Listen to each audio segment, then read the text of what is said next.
अब आज मैं आपको क्रिस्पी पकौड़े बनाने की तरकीब बताऊंगी। उसमें जो चीज़ें इस्तेमाल होती हैं, बेसन, पालक, आलू, प्याज, धनिया, हरी मिर्च, एक लेमन, नमक हस्बे जायका, मिर्च, लाल मिर्च पाउडर, पिसा हुआ धनिया और साबुत धनिया। अब हम इस बाउल में सारी चीज़ें ऐड करेंगे। ये कटी हुई पालक है, ये कटा हुआ प्याज, कटा हुआ आलू, कटा हुआ धनिया।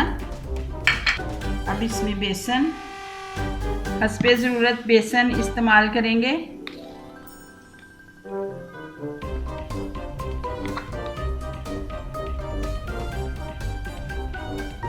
ये कटी हुई हरी मिर्च, थोड़ा सा लाल मिर्च पाउडर, गरम मसाला,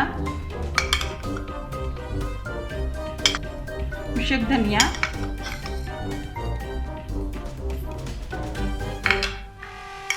हस्बे ज़रूरत नमक।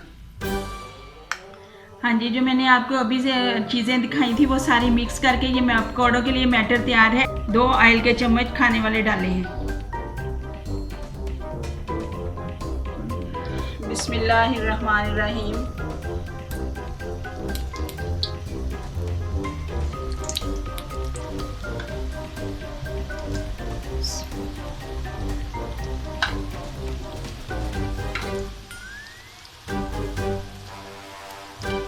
अभी ये पकेंगे।